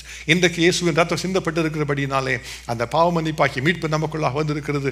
அதற்காக நம்ம கர்த்தரை துதிக்க வேண்டும். இரண்டாவதாக வேதம் என்ன கற்றுத்தருகிறாங்க, நாம் என்ன கற்றுக்கொள்ளலாம்? Truth was miss understood. அந்த இடத்துல பார்த்தீங்கன்னா, முதலாவதாக இயேசுவை குறித்து நம்ம யோசித்து பார்த்தோம். அவர் பாவம் இல்லாதவராக இருந்தார். அதே சமயத்தில் பிலாத்துவின் காரியத்தை குறித்து யோசித்து பார்க்கும் பொழுது அவருடைய வாழ்க்கையிலே ஒரு பெரிய குழப்பம் தான் வந்திருந்தது. பிலாத்துவின் வாழ்க்கையிலே அவர் ஒரு தேசாதிபதியாக இருந்தவர், தேசத்தின் நியாயாதிபதியாக நிற்க வேண்டியவர், தேசத்திலே நன்மை எது தீமை எது என்பதை வரையறுக்க ஒரு அதிகாரம் பெற்றவர் அவர்தான். ஒரு குற்றவாளி அல்லது நிரபராதி என்று ஒருவரை தீர்க்கக்கூடிய அதிகாரம் பெற்றவர் தான் பிலாத்து. ஆனால் அந்த பிலாத்துவின் வாழ்க்கையில பாருங்க, ஒரு சத்தியம் என்றால் என்ன, உண்மை என்றால் என்ன என்று தெரியாதவராக அவர் இருந்தார். யோவான் 18வது அதிகாரம் 38வது வசனத்தில் வேதம் சொல்லுகிறது, பிலாத்து இயேசுவை பார்த்து சத்தியமாவது என்ன என்றான். அவன் பார்த்து அவனுக்கு பெரிய குழப்பம். இயேசுவை பார்த்து அவன் பேசிக்கொண்டே இருக்கிறான். அவர் எது உண்மை என்று சொல்லி பேசிக்கொண்டு வரும் பொழுது எது சத்தியம் என்று அவனுக்கு தெரியவில்லை. ஏனென்று சொன்னால் அவனுடைய வாழ்க்கையை பாருங்க, இன்றைக்கு அநேக மனிதனுடைய வாழ்க்கையிலே அதுதான் ஒரு பெரிய பிரச்சனை. The world is going on in a way that we do not know what is the truth, what is the right thing. இன்றைக்கு இந்த உலகம் போய்கொண்டிருக்கிற பாதையில் பார்த்தீங்கன்னா, நன்மையை தீமை என்றும் தீமையை சொல்லி நன்மை என்று சொல்லுகிற மக்கள் அநேகர் பெருகி இருக்கிறாங்க. ஏதோ ஒரு சட்டம் வந்துவிட்டால் அந்த சட்டம் சொல்லுகிறது தான் நன்மை என்று சொல்லிதான் நாம் நினைத்துக் கொள்ளுகிறோம். ஆனால் எல்லா சட்டங்களும் நன்மைகளை மாத்திரம்தான் சொல்லும் என்று சொல்லி நாம் அறிந்து கொள்ள முடியாது. ஒரு சட்டப்பூர்வமான காரியத்தை நீங்கள் செய்யலாம், ஆனால் தேவனுக்கு விரோதமான பாவத்தை கூட சட்டப்பிரகாரமாக செய்யும்படியான சட்டங்கள் இன்றைக்கு உலகத்தில் இருக்கிறது. இப்போ இந்த பிலாத்து இருக்கும் பொழுது பிலாத்துவின் வாழ்க்கையிலே உண்மையிலே சத்தியம் என்ன என்பதை குறித்து ஒரு பெரிய குழப்பத்துக்குள்ளாக அவர் வந்துவிட்டான். ஒரு விவரத்தில் பார்த்தால் எல்லா பிரதான ஆசாரியர்கள் சொல்லுகிறார்கள், இவன் பாவம் செய்கிற என்று சொல்லி அவர் சொல்லுகிறார்கள், இவன் எங்களுடைய மதத்துக்கு விரோதமான காரியங்களை பேசுகிறவன் என்று சொல்லுகிறார்கள், மோசேக்கு விரோதமான காரியங்களை பேசுகிறவன் என்று சொல்லி அவரை குறித்து சொல்லுகிறார்கள். மறுபுறத்தில் இயேசு நிற்கிறார், அவரை குறித்து பார்த்தால் அவர் எந்த பாவமும் செய்யாதவராக இருக்கிறார். அவர் செய்த எல்லாவற்றையும் யோசித்து பார்த்தால் அவருக்கு எது உண்மை எது நன்மை என்றே அவருக்கு தெரியவில்லை. அப்ப அவனை பார்த்து இயேசுவை பார்த்து அவன் கேட்கிறான், உண்மையிலே சொல்லுப்பா, நீர் யார் என்று சொல்லி இயேசுவை பார்த்து அவர் கேட்கிறான். பிலாத்து மறுபடியும் அரமனைக்குள் பிரவேசித்து இயேசுவை அழைத்து, நீ யூதருடைய ராஜாவோ என்று அவரை பார்த்து கேட்கிறான். உலகத்தால் எல்லா மனிதர்களும் பார்த்து சொன்ன ஒரு ராஜா தான் அவர் ஒரு கழுதை குட்டியின் மேல் ஏறி ஒரு ராஜாவாக வந்தவர். அப்பொழுது இயேசு சொல்லுகிறார், நீ சொல்லுகிறபடி நான் அவர்தான் என்று அவர் சொல்லுகிறார். அதன் பின்பு பிலாத்து கேட்ட பொழுது இயேசு சொன்ன காரியம் என்ன, நான் இந்த உலகத்துக்குரிய ராஜாவல்ல, சத்தியவான் எவனுமே சத்தத்தை கேட்கிறான் என்று சொல்லி இயேசு கற்றுக் கொடுக்கிறார். அதோடு கூட இயேசு சொன்ன ஒரு காரியம், பிலாத்துவுக்கு கர்த்தர் ஒரு பெரிய ஒரு சுவிசேஷத்தை கற்றுக் கொடுக்கிறார். பிலாத்துவை பார்த்து சொல்லுகிறார், இது முதல் மனுஷகுமாரன் மேகங்களின் மேல் வருவதை நீங்கள் காண்பீர்கள் என்று இயேசு சொல்லுகிறார். அதை பார்த்த உடனே, அதை கேட்ட உடனே பிலாத்துவுக்கு பெரிய குழப்பமாகிவிட்டது. ஏன் இவர்தான் ஒரு வேளை உண்மையாக ஒரு தேவனாக இருக்குமோ, இவர்தான் தேவாதி தேவனாக இருக்குமோ என்கிற ஒரு கேள்வி, ஒரு சந்தேகம் அவனுக்குள்ளாக வர ஆரம்பித்து இன்னுமாக பேச விரும்புகிறான். ஆனால் அந்த குழப்பம் அவனுக்கு நீங்கவில்லை. சத்தியமாவது என்ன என்று சொல்லி அவன் தனக்குத்தானே கேள்வி கேட்டுக்கொண்டு வெளியே போகிறான். வந்து யூதரை பார்த்து சொல்லுகிறான், இவனிடத்தில் நான் குற்றம் ஒன்றும் காணவில்லை என்பதாக அவன் சொல்லுகிறான். குற்றமில்லை என்று சொல்லிவிட்டான். ஆனாலும் பார்த்தீங்கன்னா எல்லாரும் சொல்லுகிற ஒரு சத்தம் தான் அதிகமாக நெருக்கி கொண்டே இருக்கிறது. இப்போ பிலாத்து என்ன கண்டுபிடிக்க வேண்டும், அவன் எதுதான் சத்தியம் என்று கண்டுபிடிக்க வேண்டும். ஆனால் அவன் சொல்லுகிறது என்ன தெரியுமா, உடனடியாக அவன் சொல்லுகிறான், சரி இவர் தான் எப்படியாவது சொல்லி வேற எப்படியாவது சொல்லி விட்டுடலாம், ஏதாவது சொல்லி விட்டுடலாம் என்று சொல்லிட்டு யூதர்கிட்ட வந்து பேசுகிறான். சரி, இந்த யூதருடைய ராஜாவை இந்த நாளிலே நான் விடுதலை செய்ய உங்களுக்கு மனதாக இருக்கிறதா? Maybe I can just set him free because it is Passover என்றெல்லாம் சொல்லி பார்க்கிறான், பல காரியங்கள் சொல்லி பார்க்கிறான். ஆனால் யாரும் அதை கேட்டதாக தெரியவில்லை. அதே சமயத்தில் என்னுடைய மனைவி எனக்கு ஆள் அனுப்பி சொல்லுகிறார்கள், அந்த நீதிமான் நிமித்தமாக நான் இன்றைக்கு சொப்பனத்தில் வெகு பாடுபட்டேன் என்று அவர் சொல்லுகிறார்கள். இதெல்லாம் கேட்டவுடன் உள்ளம் அவனுக்குள்ளாக குழம்புகிறது. எனக்கு முன்பாக நிற்கிறவர் சத்தியவான் தானா, அந்த சொல்லுகிற அந்த பிரதான ஆசாரிகள் சொல்லுகிறார்கள் அதுதான் சத்தியம் தானா என்று பலவிதமான கேள்விகள் அவனுக்குள்ளாக வந்து கொண்டே இருக்கிறது. அவனுக்கு ஒன்றுமே செய்ய முடியவில்லை, ஒன்றுமே தெரியவில்லை. கடைசியாக இயேசுவை 40 முறை வாரினால் அடிக்கும்படியாக ஒப்புக் கொடுக்கிறான். அவரை அடிக்கிறார்கள். அதிகமாக வாரினால் அடித்து அவருடைய சதை கிழிந்து வரும்படியாக அந்த இருந்த முறைமையின்படியாக 40க்கு 1 குறைய 39 முறை அடித்திருந்திருப்பார்கள். அவரை அடித்து அவருடைய உள்ளம், அவருடைய சரீரம் எல்லாம் ஒரு இரத்த களரியாக மாறுகிற வரைக்கு அடிக்கிறார்கள். அவரை கொண்டு வந்து வெளியே நிறுத்துகிறார்கள். இப்பொழுது அவரை பார்த்து ஒரு மற்றவர்களுக்கு இரக்கம் வருமே என்கிற ஒரு எண்ணம் தான் பிலாத்துடைய உள்ளத்தில் இருந்தது. But he still did not know what the truth was. He still did not know how he can stand for the truth. உள்ளத்தை குழப்பம். He was vacillating back and forth. முதலாவது ஒரு காம்ப்ரமைஸ் பண்ணி பார்க்கலாம், யாராவது ஒரு மற்ற ஒருவரை விடுதலை அனுப்பிவிட்டு இவர் விடுதலை செய்யலாம் என்று யோசிக்கிறான், அல்லது இவருக்கு சில அடிகளை கொடுத்து அதோடு அனுப்பிவிடலாம் என்று சொல்லலாம் யோசிக்கிறான். ஆனால் பாருங்க, உண்மையான சத்தியத்தை அறிந்து கொண்டு அதில் நிற்பதற்கு அவனுடைய உள்ளத்தில் ஒரு திடமனம் இல்லாமல் போயிற்று. He was not able to stand for the truth. He was not able to stand for the conviction that he had. அப்போ வெளியே வந்து இப்போ மறுபடியும் சொல்லுங்க, எல்லாரும் காண்பித்து சொல்லுவாங்க இவன் என்ன செய்யணும்னு சொல்லி. அவர் அடிப்பட்ட பின்பும் கூட எல்லாரும் சேர்ந்து சத்தம் எடுக்கிறார்கள், இவனை சிலுவையில் அறைய வேண்டும் என்று சொல்லி. ஏன், என்ன பாவம் செய்தான் என்று கேட்கிறான் பிலாத்து. என்னன்னு சொன்னால் இன்னுமாக கண்டுபிடிக்கல, என்ன குற்றத்தை கண்டுபிடிக்க முடியவில்லை. என்ன குற்றம் செய்தான்னு கேட்ட உடனே அவர் சொல்லுகிறார்கள், எங்களுக்கு ஒரு சட்டம் உண்டு, இவன் தன்னை தேவனுடைய குமாரன் என்று சொன்னபடியினாலே இவன் சாக வேண்டும் என்று சொல்லுகிறார்கள். அந்த வார்த்தை கேட்ட உடனே வேதம் ஒரு காரியத்தை சொல்லி கற்றுத்தருகிறது, பிலாத்து மிகவும் பயந்து என்று சொல்லப்பட்டிருக்கிறது. அது வரைக்கும் பிலாத்து பயந்ததாக சொல்லப்படவில்லை. பிலாத்து ஒரு முடிவெடுக்க முடியாதவராக இருந்து கொண்டிருந்தான். அது வரைக்கும் பல கேள்விகளை கேட்டுக்கொண்டிருந்தான். ஆனால் முதலாவதாக இயேசு தேவனுடைய குமாரன் என்று சொல்லி ஒரு கேள்விப்பட்ட உடனே அவனுக்குள்ளாக ஒரு பயம் அவனை கவ்விக்கொண்டது. ஒரு தேவகுமாரன் நான் அடித்து விட்டேனோ, ஒரு ராஜாவாகிய தேவனை நான் நியாயத்தீர்ப்பில் கொண்டு வந்து நிறுத்திவிட்டேனோ, இவரை அடித்து விட்டேன், நான் எப்படி பாவம் இல்லாமல் இருக்க முடியும் என்பதாக அவனுக்குள்ளாக பயம் வந்து விட்டது. இயேசு அடிக்கப்பட்டவராக, வாரினால் அடிக்கப்பட்டவர் நின்று கொண்டிருக்கிறார், எல்லாரும் சத்தம் போட்டுக் கொண்டிருக்கிறார்கள். அவன் பிலாத்து பதில் என்று சொல்லவில்லை. மறுபடியும் இயேசுவை அழைத்துக் கொண்டு உள்ளே சென்று விடுகிறான். அந்த இயேசுவை பார்த்து கேட்கிறான், என்னோட கூட பேசு, உன்னை சிலுவையில் அறையவும் எனக்கு அதிகாரம் உண்டு, உன்னை விடுதலை செய்யவும் எனக்கு அதிகாரம் உண்டு என்று உனக்கு தெரியாதா? ஆகவே நீ யார் என்பதை சொல்ல வேண்டும் என்பதாக மறுபடியும் கேட்கிறான். அப்போ இயேசு சொன்ன காரியம் என்ன தெரியுமா? அவர் சொன்ன காரியம், பரலோகத்திலிருந்து உமக்கு கொடுக்கப்படாதிருந்தால் என் மேல் உமக்கு ஒரு அதிகாரமும் இராது. ஆகவே என்னை உம்மிடத்தில் ஒப்பு கொடுத்தவனுக்கு அதிக பாவம் உண்டு என்கிற ஒரு வார்த்தை மாத்திரம்தான் இயேசு சொன்னார். அது பிலாத்துவின் உள்ளத்தில் இன்னுமாக அதிகமான பயத்தை கொண்டு வந்தது. ஒருவேளை இவர் தேவகுமாரனாக இருந்து இவர் என்னை நியாயத்திற்கிறவராக வந்தால் நான் என்ன செய்வேன் என்கிற கேள்வி அவனுக்குள்ளாக வந்திருக்க வேண்டும். அந்த பிலாத்து வேதம் சொல்லுகிறது, அது முதற்கொண்டு பிலாத்து அவரை விடுதலை செய்ய அதிகமாக வகை தேடினானா. People, the world is going through many compulsions, many different facets of compulsions, and Pilate was finding himself in the middle of the turmoil. அவனுக்கு என்ன முடிவு செய்வது தெரியவில்லை. ஒரு புறத்தில் பார்த்தால் இவர்தான் தேவகுமாரன், என்னுடைய பாவங்களை நியாயத்திற்கிறவராக இருப்பார் ஒருவேளை என்று சொல்லி எண்ணம் அவனுக்குள்ளா இருக்குது. அந்த விசுவாசத்துக்குள்ள நிற்க அவனால் முடியவில்லை. அவனுக்கு சத்தியம் என்ன என்று தெரியவில்லை. But you and I are so blessed that we can stand here today thinking about that back there. We are not in the same place like Pilate was. பிலாத்துக்கு பெரிய கேள்வி, இவர் உண்மையாகவே சத்தியவாதான இல்லையோ என்று அவனுக்கு தெரியவில்லை. எழுதப்பட்ட தீர்க்க தரிசன வசனங்களை குறித்து பிலாத்துவுக்கு தெரியாது. இயேசு கிறிஸ்து எத்தனை தீர்க்க தரிசனங்களை நிறைவேற்றி கொடுத்தார் என்பதை குறித்து பிலாத்துவுக்கு தெரியாது. இயேசு கிறிஸ்து எவ்வளவு அற்புதங்களை செய்தார் என்பதை குறித்து பிலாத்துவுக்கு தெரியாது. ஆகவே அவனுடைய உள்ளத்தில் பெரிய ஒரு கேள்வி, சத்தியமாவது என்ன? இன்றைக்கு தேவனுடைய சூழல் நிற்கிற நாம் சத்தியம் என்ன என்பதை அறிந்திருக்க வேண்டும். வேதம் என்ன சொல்லுகிறது? இயேசுவே சொல்லுகிறார், நானே வழியும் சத்தியமும் ஜீவனுமாய் இருக்கிறேன். அந்த சத்தியம் அவர் முன்பாக நின்று கொண்டிருக்கிறது. ஆனால் பிலாத்துவுக்கு தெரியவில்லை. இன்றைக்கு நமக்கு கொடுக்கப்பட்ட வசனங்களின் சத்தியத்தை நாம் அறிந்திருக்க வேண்டும். வேதம் சொல்லுகிறது, இயேசு கிறிஸ்து கிருபையினாலும் சத்தியத்தினாலும் நிறைந்தவராய் நமக்குள்ளே வாசம் பண்ணினார் என்று சொல்லி அந்த சத்தியமானவரை பார்த்தும் கூட எது சத்தியம் என்று அறிந்து கொள்ள முடியாதபடியாக பிலாத்து நின்று கொண்டிருக்கிறான். இன்றைக்கு சபைக்குள்ளாக வந்திருக்கிற நமக்கு நாம் தெரிந்து கொள்ள வேண்டிய காரியம், சத்தியமாகிய இயேசுவை நாம் அறிந்திருக்கிறோமா? அந்த இயேசுவை நமக்கு முன்பாக நின்று கொண்டிருக்கிற இயேசு கிறிஸ்துவை அவர்தான் சத்தியமானவர் என்பதை நாம் அறிந்து கொண்டிருக்கிறோமா? How is this truth? What is this truth? This truth will set us free. சத்தியத்தையும் அறிவீர்கள், சத்தியம் உங்களை விடுதலையாக்கும் என்பதாக வேதம் கற்றுத் தருகிறது. இன்றைக்கு நாம் அந்த சத்தியத்தை அறிந்திருக்கிறோமா? வேத வசனங்களில் சொல்லப்பட்டிருக்கிறது, இயேசு கிறிஸ்து தான் சத்தியமானவர் என்பதை அறிந்திருக்கிறோமா? இந்த சத்தியம் எப்படிப்பட்டதான்? நாம் அறிந்து கொள்ளும் பொழுது இந்த சத்தியம் நம்மை விடுதலையாக்குகிற ஒரு சத்தியம். நாம் அவரை அறிந்து கொள்ளும் பொழுது, அந்த வசனத்தின் சத்தியத்துக்குள்ள நடந்து கொண்டு இருக்கும் பொழுது கர்த்தர் நம்மை விடுதலை செய்து ஒவ்வொரு நாளுமாய் விடுதலை நடத்தி தருவார். இன்றைக்கு அந்த சத்தியத்திற்குள்ளாக நம்ம அர்ப்பணித்துக் கொள்ள வேண்டும். இதை சொல்லுகிறது எபேசியர் 6:14, இந்த சத்தியம் என்கிற கச்சை தான் நமக்கென்று பெரிய ஒரு யுத்தத்தில் நிற்கிற ஒரு ஆயுதமாக விலகும் என்று சொல்லப்பட்டிருக்கிறது. அது மாத்திரமல்ல, யோவான் 17:17 சொல்லுகிறது, இந்த சத்தியம் அவர்களை பரிசுத்தமாக்கும் என்று சொல்லப்பட்டிருக்கிறது. அதுதான் வசனம் தான் சத்தியம். இயேசு கிறிஸ்து வசனமாகிய சத்தியமாக இருந்து கொண்டிருந்தார். அந்த காலத்தில் இருந்தது சத்தியம் என்ன என்பதை அறிந்து கொள்ளவில்லை. இன்றைக்கு பார்த்தீங்கன்னா உலகத்தில் அநேகர் இந்த டிரான்ஸ்செக்சுவல் மற்ற எல்லா விதமான காரியங்கள் நடந்து கொண்டிருக்கிற தேவனுக்கு விரோதமான காரியங்கள், நன்மைகளை தீமையை நன்மை என்று சொல்லுகிற சட்டங்கள் இன்றைக்கு தேசத்தில் இருக்கிறது. இன்றைக்கு அநேகர் சொல்லலாம், இது சரிதான், அது சரிதான், சட்டப்படியாக நான் சரியாகத்தான் செய்கிறேன் என்று அநேகர் சொல்லலாம். ஆனால் வேதத்தின்படியாக, வேதத்தில் சொல்லப்பட்டிருக்கிற சத்தியத்தின்படியாக நாம் நடந்து கொண்டு இருக்கிறோமா?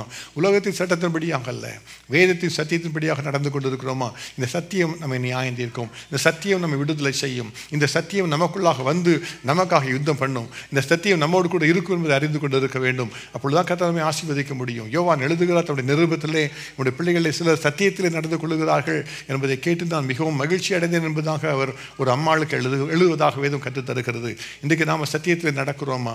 இந்த பிலாத்துக்கு சத்தியம் தெரியல, ஆனால் நம்ம சத்தியம் தெரிந்தவர்கள். What are we doing in our life? அந்த சத்தியத்தில் நடந்து கொண்டிருக்கிறோமா என்று சொல்லி நம்மை கேட்டுக்கொள்ளணும். கர்த்தாவே, எனக்கு அந்த சத்தியத்தில் நடக்கிற கிருபையை தாரும் என்று நமக்கு கேட்கும் பொழுது கர்த்தர் அந்த கிருபையை நமக்கு தந்து நம்மை வழி நடத்துவார். கடைசியாக நடந்த காரியம் என்ன? There was a verdict that was betrayed. 3 காரியங்கள் நடந்தது பிலாத்துவின் சமூகத்திலே. முதலாவதாக நடந்தது, the guilt was completely absolved.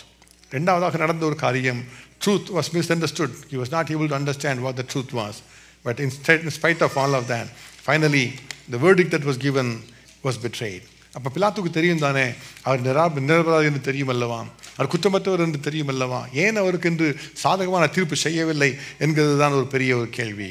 பிலாத்து பல காரியங்கள் சொல்லி பார்க்கிறார். ஆனால் பிலாத்தோட வாழ்க்கையில் பாருங்கள், அவர் ஒரு கோழையாக மாறிவிட்டார். He was not a leader anymore. Pilate was a most feared leader in his times. As a general, he had led so many conquests. He has killed so many people. எவ்வளவுதான் ஒரு பிரச்சனைகள் வந்தாலும், எவ்வளவுதான் கலவரங்கள் வந்தாலும், அந்த கலகங்களை அடக்குவதிலே அந்த பிலாத்து பெயர் பெற்றவராக இருந்தார். பெரிய தண்டனைகளை கொடுத்து எல்லாரையும் அடக்குகிற ஒரு பெரிய ஒரு வல்லவராக அவர் இருந்தார். He was such a strong man in the military speak in the Roman Empire. He was such a great general. ஆனால் பாருங்க, அந்த சமயத்தில் அவர் கோழையாக மாறிட்டார். அவர் தன்னுடைய தலைமைக்கு ஏற்ற ஒரு முடிவை அவரால் எடுக்க முடியல. அவர் பார்க்கும்போது பாருங்க, அவருடைய உள்ளத்தில் ஒன்று சொல்லுகிறது, இவர் நிரபராதி என்று சொல்லி. அங்கே மனைவி சொல்லி அனுப்புகிறாங்க அவர் நீதிமான் என்று சொல்லி. அவரே கேட்கிறார், இயேசு ஒரு நீதிமான் என்று சொல்லி. ஆனால் அவரால் ஒரு தீர்ப்பாக அவர் சொல்ல முடியவில்லை. Because he was so afraid of making that decision. அவர் என்ன செய்தார் தெரியுமா? நாளில் யாராவது பேசுவாங்களாம், இவர் நிரபராதி வேற யாராவது சொல்லட்டும், நான் சொல்ல வேண்டாம், வேற யாராவது சொல்லட்டும் என்று தான் அவர் நினைத்தார். முதலாவது நினைத்தார், சரி ஒருவேளை நமக்கு வந்து ஏரோது சொல்வார் இவர்கிட்ட நிரபராதி என்று சொல்லி. அவர் சொல்லிட்டாரா, சரி ஏரோது சொல்லிட்டாரு, அதனால இவர் அனுப்பிடுறேன்னு சொல்லிடலாம் என்று அவர் நினைத்திருப்பார். ரெண்டாவது நினைத்திருப்பார், சரி இங்கே இருக்கிறவங்க யாராவது சொல்லட்டுமே, யாராவது சரியாக accept பண்ணிக்கொள்ளட்டும். He was looking for a consensus and not for a justice. He was looking for a consensus of everyone. எந்த விதத்தில் பார்த்தீங்கன்னா இன்றைக்கு அநேக சமயங்களில் பார்த்தீங்கன்னா மெஜாரிட்டி ரூல்ஸ் என்று சொல்லுவாங்க, அதுதான். But majority can not be correct. ஆனால் அது பாருங்கள், பிலாத்து ஒரு முடிவு சரியாக எடுக்க முடியாததுனாலே, ஒரு தலைமைத்துவத்தை பாதுகாத்து கொள்ள முடியாததுனாலே, ஒரு கோழையாக இருந்ததுனாலே, அவன் யாராவது நான் எடுக்கிற முடிவுக்கு சப்போர்ட் பண்ணுவாங்களா, யாராவது அதற்கென்று சரி என்று சொல்லுவாங்களா என்று சொல்லி அந்த கூட்டத்தில் ஆட்களை தேடுகிறான். யாராவது ஒருவர் பேசுவார்கள் என்று சொல்லி. ஆனால் பாருங்கள், இயேசுவுக்காக பேசுகிறவர்கள் ஒருவருமே இல்லை. இயேசுவுக்காக பேசுவது யாருமே இல்லை. அநேகர் இருக்கிறாங்க, அநேகர் வந்திருக்கிற எல்லாரும் இயேசுவை குறித்து குறை சொல்லுகிறார்கள், இயேசுவை சிலுவையில் அறைய வேண்டும் என்று சொல்லுகிறார்கள். அவருக்காக பேசுகிறவர்கள் யாருமே இல்லை. இன்றைக்கும் கூட அது மாறாமல் தான் இருக்கிறது. வெளியில் போனால் பார்த்துங்க, இயேசுவை குறித்து பேசும் பொழுது எல்லாம் பயப்படுகிறோம். அல்லது ஏதாவது யோசிக்க மற்றவங்க சொல்லிடுவாங்களோ, எதுவும் என்னை பற்றி எதுவும் நினைச்சிருவாங்களோ என்று கிறிஸ்தவன் என்று சொல்லி தெரியாது இருக்க மாதிரி நடந்து கொள்ளுகிறோம் வெளியில் போனால். ஆனால் தேவனை பற்றி பேசுவதற்கு நமக்கு ஒரு தைரியம் தேவை. பிலாத்து யோசித்து பார்க்குறேன், யாராவது சொல்லுவாங்க என்று சொல்லி. பார்த்தீங்கன்னா இயேசு மரித்த பின்பு, சிலுவையில் அறையப்பட்ட பின்பு யோசிப்பை வந்து கேட்குறான், இயேசுவின் சரீரத்தை எனக்கு தாரும் என்று சொல்லி. பிலாத்துக்கு பெரிய ஒரு ஆச்சரியம். இவ்வளோ நாள் எங்கேப்பா போன நீ, எவ்வளோ நேரம் எங்கே போய் இப்போ தான் வந்து கேட்குறாயா என்று சொல்லி ஒரு பெரிய ஒரு ஆச்சரியம் பிலாத்துவுக்கு. அந்த தினத்தில் அவர் நீதிமானாக, ஒரு நீதிபதியாக உட்கார்ந்துருக்கிற சமயத்தில் இயேசுக்காக பேசுகிற யாராவது உண்டா என்று தேடி பார்த்தான், யாரையுமே கண்டுபிடிக்க முடியவில்லை. ஆகவே பிலாத்து சொன்ன காரியம் முதலாவதாக, சரி உங்கள் ராஜாவாக தான் இருக்கிறாரே அவர். he was trying to appease them by saying that can I crucify your king, உங்கள் ராஜாவை நான் இப்படி சிலுவையில் அறைய முடியும் என்று கேட்டு பார்க்கிறான். ஆனால் அவங்களாம் சொல்லிட்டாங்க, ராயன் தான் எங்களுக்கு ராஜா, வேறு யாரும் எங்களுக்கு ராஜா இல்லை என்று சொல்லிவிட்டார்கள். மறுபடியும் வந்து கேட்கிறான், சரி உங்களுக்காக ஆனால் அந்த பஸ்காவில் ஒருவர் விடுதலை செய்ய வேண்டுமே, நான் இவர் விடுதலை செய்யலாமா? இல்லை, பரபாசை தான் விடுதலை செய்ய வேண்டும் என்று சொல்லுகிறார்கள். அவன் ஒரு பெரிய ஒரு கேடியாக இருந்தவன். நகரத்தில் நடந்த கலகங்கள் நிமித்தமாகவும் ஒரு கொலைபாதகத்தின் நிமித்தமாகவும் சிறைச்சாலையில் வைக்கப்பட்டிருந்தவன். ஆனால் எல்லாரும் சொல்கிறாங்க அவனைத்தான் விடுதலை செய்ய வேண்டும் என்று சொல்லுகிறார்கள். மூன்றாவது அவன் சொல்கிறான், சரி இவருக்கு பாதி அடி கொடுத்துட்டேன், 40 அடி வாரடி கொடுத்துட்டேன், இதோடு விட்டு விடுகிறேன், அவரை தண்டித்து விடுதலை ஆக்குவேன் என்று சொல்லி பார்க்கிறான். அதையும் கூட அவர்கள் கேட்டுக்கொள்ளவில்லை. எல்லாம் நடந்து கூட கடைசியாக அவன் செய்த காரியம் அதுதான். அவன் ஜனங்களை பிரியப்படுத்த மனதாய், ஜனங்களை பிரியப்படுத்த மனதுள்ளவனாய் பரபாசை விடுதலையாக்கி இயேசுவை வாரினால் அடிப்பித்து சிலுவையில் அறையும்படியாக ஒப்பு கொடுத்தானான். பண்ணுக்கு முன்னால் செய்த காரியம் ஒன்று உண்டு. அந்த பிலாத்து சொன்னான், தண்ணீரை எடுத்து அவள் முன்பாக கைகளை கழுவி, இந்த நீதிமானுடைய இரத்த பழிக்கு நான் குற்றமற்றவன், நீங்களே பார்த்துக்கொள்ளுங்கள் என்று அவன் சொன்னான். Dearly beloved, many of us are like that, so passive about Jesus. இயேசுவை பார்த்து வரும்போது எனக்கு தெரியாது அவர் நல்லவரோ கெட்டவரோ எனக்கு தெரியாது, நான் இப்படியும் சொல்லலை அப்படியும் சொல்லலை, நான் கையை கழுவிட்டேன், நீங்கள் முடிவு செய்து கொள்ளுங்க என்று சொல்லுகிறோம். But today a verdict is required of every one of us about this Jesus Christ. இந்த இயேசு உண்மையிலே ஒரு பெரிய ஒரு ராஜா தானா, இந்த இயேசு ஒரு நீதிமான் தானா, இந்த இயேசு ஒரு மேசியா தானா என்பதை நாம தான் தீர்மானிக்க வேண்டும். இயேசு சொன்ன காரியம் என்ன? நீங்களே எனக்கு சாட்சிகள், நீங்களே எனக்கு சாட்சிகள் என்று தான் இயேசு சொன்னார். இன்றைக்கு கூட இயேசுவை நாம் நினைத்து பார்க்கிற நாட்களிலே கர்த்தாவே எனக்கு உதவி செய்யுங்க. நம்ம ஒருவேளை யோசிக்கலாம், இந்த பிலாத்து தான் ஒரு கோழையாக இருந்தார் என்று சொல்லி. ஆனால் இன்றைக்கு எத்தனை முறை நாம் இயேசுவை அறிந்திருக்கிறதை மறுதளிக்கிறோம், எத்தனை முறை நாம் இயேசுவை அறிந்தும் அறியாதவர் போல நடந்து போகிறோம், எத்தனை முறை இயேசுவே நமக்கு சம்பந்தம் இல்லை என்பது போல நடந்து போகிறோம். வேதம் சொல்லுகிறது எபிரேயர் 12:4 பாவத்திற்கு விரோதமாக போராடுகிறதிலே ரத்தம் சிந்தப்படத்தக்கதாக நீங்கள் இன்னும் எதிர்த்து நிற்கவில்லையே என்பதாக வேதம் நம்மை குறித்து ஒரு கேள்வியை கேட்கிறது. இந்த யோசித்து பார்க்கணும் நம்ம வாழ்க்கையை குறித்து. இந்த இயேசு ஒரு ராஜா, இயேசு நிரபராதி, இயேசு ஒரு நீதிமான், இயேசு ஒரு தீர்க்கதரிசி, இயேசு ஒரு மேசியா என்று சொன்னால் இன்றைக்கு நம்முடைய வாழ்க்கையிலே அப்படிப்பட்ட வாழ்க்கை வாழ்ந்து கொண்டிருக்கிறோமா? இயேசுவுக்காக துன்பங்களை சகிக்க, இயேசுவுக்காக ரத்தம் சிந்த, இயேசுவுக்காக பாடுகளை அனுபவிக்க, இயேசுவுக்காக நிற்க நாம் இன்றைக்கு ஆயத்தமாக இருக்கிறோமா? அல்லது ஒரு பிலாத்துவை போல நம்முடைய வாழ்க்கையிலே நாமும் அப்படி தான் கையை கழுவிட்டு ஏதோ பண்ணிக்கொள்ளுங்க என்று சொல்லி நம்முடைய வழியில் போய் கொண்டிருக்கிறோமா? எல்லாம் இப்பொழுது ஜெபிக்க போகிற ஒரு நிமிஷம் தேவனுடைய சமூகத்தில் கர்த்தாவை நாங்கள் இயேசுவை நினைக்கும்படி எங்களுக்கு உதவி செய்ய சொல்லி எல்லாம் முடிந்தெல்லாம் முழங்கால் படிட்டு கூட நம்ம எல்லாம் ஜெபிக்கலாம் தேவனுடைய சமூகத்தில். கர்த்தாவே நீர் நிரபராதி, ஒரு குற்றமற்றவர் என்பதாக அந்த பிலாத்து கண்டும் கூட தகப்பனே உமக்காக அவர் தீர்ப்பு செய்யலை. இன்றைக்கு ராஜா நாங்கள் கர்த்தாவே நீதிமன்றங்களாக மாறுவதற்காக நீர் உண்மையே எங்களுக்காக ஒப்பு கொடுத்தீர் கர்த்தாவே, அதற்காக நாங்கள் உங்களுக்கு நன்றி செலுத்துகிறோம். நீர் தான் கர்த்தாவே எங்களோடு நிற்கிறீர், உமக்கு நன்றி அப்பா. இந்த நாளில் கூட தகப்பனே நாங்கள் உண்மை நினைவு கூறுகிறோம். எல்லாம் கண்களை மூடி ஒரு நிமிஷம் தேவனுடைய சமூகத்தில் நம்ம யோசித்து பார்த்து நம்ம செபிக்கலாம். கர்த்தாவே நீர் சிலுவையில் இருந்தது நியாயத்தில் நின்று பொழுது கர்த்தாவே நியாயம் அகன்று போனது கர்த்தாவே, சத்தியம் தூரமாய் நின்றது ராஜா. உமக்கென்று கர்த்தாவே நியாயத்திருக்கிற ஒருவருமே இல்லை, சத்தியம் என்று அறியாதவர்கள் அநேகர் இருந்தார்கள் தகப்பனே. இன்றைக்கு ராஜா நாங்கள் சத்தியத்துக்கு எங்களை கீழ்ப்படி அர்ப்பணித்துக் கொள்ளுகிறோம், சத்தியமாகிய உமக்கு எங்களை கீழ்ப்படிய எங்களை அர்ப்பணித்துக் கொள்ளுகிறோம். கர்த்தாவே அற்றவராக இருக்கிறபடினாலே எல்லா பாவங்களும் நீர் எங்களுக்காக தீர்க்கிறவர் என்று சொல்லி அதற்காக எங்களை அர்ப்பணித்துக் கொள்கிறோம் கர்த்தாவே. எங்களுடைய பாவங்களை மன்னித்ததற்காக உமக்கு ஸ்தோத்திரம் அப்பா, எங்கள் நீதி உள்ளவர்களாக மாற்றினதற்காக உமக்கு ஸ்தோத்திரம் அப்பா. இன்றைக்கு ராஜா நீர் எப்படி குற்றமற்றவராக இருந்தீரோ அப்படியா எங்களை குற்றமற்றவர்களாக உடைய ரத்தம் கழுவினதற்காக உமக்கு நன்றி செலுத்துகிறோம். இன்றைக்கு கர்த்தாவே அந்த வார்த்தைகளின் வல்லமைக்குள்ளாக இயேசு கிறிஸ்து கல்வாரி சிலுவையின் ரத்தத்தின் கர்த்தாவை பரிசுத்தத்துக்குள்ளாக எங்களை அர்ப்பணித்துக் கொள்ளுகிறோம். கர்த்தாவை எங்களை உதவி செய்யுங்க, எங்களை உதவி செய்யுங்க ராஜா. எனக்கு எங்களோடு கூட நிற்கிற இயேசுவை கர்த்தாவை நாங்கள் பார்த்து தகப்பனே நாங்கள் உமக்காக நிற்பதற்கு கர்த்தாவை ஒரு உறுதி எடுத்துக் கொள்வதற்காக கர்த்தருக்குள்ளாக பலப்பட எல்லாருக்கும் எங்களுக்கு கிருபை தருவீராக. இயேசுவுக்காக ரத்தம் சிந்த தகப்பனே எங்களை தகுதியுள்ளவர்களாக அதற்கேற்ற பலன் உள்ளவர்களாக எங்களை மாற்றுவீராக ராஜா. Help us, O Father God, to be strengthened, O Lord, so that we can stand in you, O Father God, and to be willing, O Father God, to even shed our blood, O Father God, for the grace of the Lord. கர்த்தா உதவி செய்யுங்க எல்லாம் ஜெபிக்க எல்லா வாயத்திலும் ஜெபிக்க ஆரம்பிங்க தேவனுடைய சமூகத்தில். கர்த்தா எங்களுக்கு கிருபை தாருங்க என்று சொல்லி ஏழை மனு உருவை எடுத்த இயேசுராஜன் உன் அண்டை நிற்கிறார், ஏற்றுக்கொள்ளவரை தள்ளாதே, ஏற்றுக்கொள்ளவரை தள்ளாதே. ஏழை மனு உருவை எடுத்த இயேசுராஜன் உன் அண்டை நிற்கிறார், ஏற்றுக்கொள்ளவரை தள்ளாதே, ஏற்றுக்கொள்ளவரை தள்ளாதே.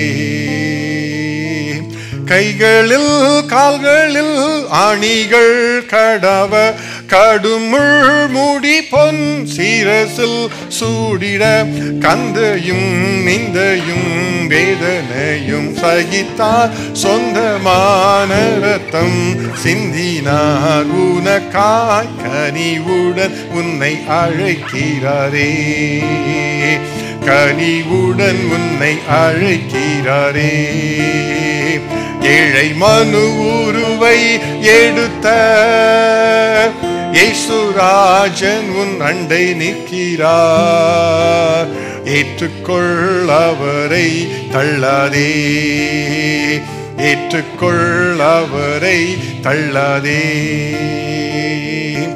அவர் தலையும் சாய்க்கவோ ஸ்தலமும் இல்லை அன்று தாகத்தை தீர்க்கவோ பானமும் இல்லை ஆறுதல் சொல்லவோ அங்கே ஒருவர் இல்லை அருமை ரட்சகர் தொங்குகிற தனியே அந்த பாடுகள் உன்னை மீட்கவே அந்த பாடுகள் உன்னை மீட்கவே ஏழை மனு உருவை எடுத்த இயேசுராஜன் உன் அண்டை நிற்கிறார் ஏற்றுக்கொள் அவரை தள்ளாதே ஏற்றுக்கொள் அவரை தள்ளாதே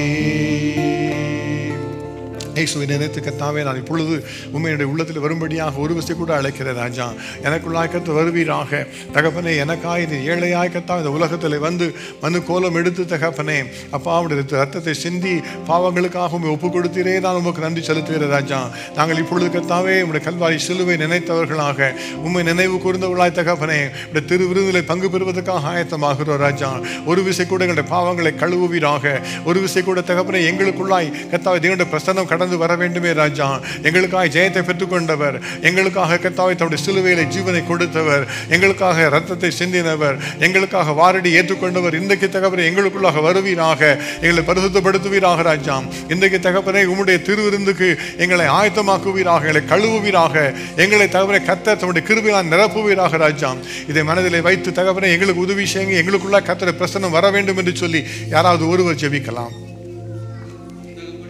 துதிக்கிறோம் ஸ்தோத்திரம் ஸ்தோத்திரம் ஸ்தோத்திரம் அப்பா துதிக்கிறோம் கர்த்தாவே உம்மை துதிக்கிறோம் ஸ்தோத்திரம் ஸ்தோத்திரம் அப்பா உம்மை துதிக்கிறோம் கர்த்தாவே உம்மை துதிக்கிறோம் அப்பா ஆமென் கர்த்தாவே உம்மை எங்களுக்காக அவமானப்பட்டீர் எங்களுக்காக நொறுக்கப்பட்டீர் ஆண்டவரே எங்களை நினைத்த ஆண்டவரே அப்பா நீர் இதெல்லாம் ஏற்றுக்கொண்டீர் ஆண்டவரே அப்பா உம்முடைய அன்பு எவ்வளவு பெரிதா இருக்கிறது ஆண்டவரே இந்த நேரத்துல ராஜா அப்பா உம்முடைய ரத்தத்தை சரீரத்தை நாங்கள் எடுக்கிறோம் தகப்பனே அப்பா எங்களுடைய மீறுதல்கள் எங்களுடைய பாவங்கள் எங்களுடைய அக்கிரமங்கள் ஆண்டவரே சிலுவையிலே அறைந்து ஆண்டவரே அதை எங்களுக்காக சுமந்தீங்களே இப்பொழுது அந்த வல்லமைகள்ல பாயவேனமாய் ஜெபிக்கிறோம் எங்களை மறுரூபப்படுத்துங்க எங்களை பரிசுத்தப்படுத்துங்க அப்பா நாங்கள் நீதிமான் ஆகிறதுக்காக அப்பா நீர் கல்லர் மத்தியில தொங்கினீங்களே அந்த அன்பை ஒரு நாளும் நாங்கள் மறவாதபடி அப்பா வாழ்நாள் முழுவதும் ஆண்டவரே அந்த ரட்சிப்பின் பாத்திரத்தை எடுத்து நாங்கள் ஓட கிருபை தாங்க அப்பா உமக்கு மகிமையாய் உமக்கு சாட்சியாய் நீர் விரும்புகிற பாத்திரமாக ஒவ்வொரு நாளும் நாங்கள் வளர கிருபை தாங்க ராஜா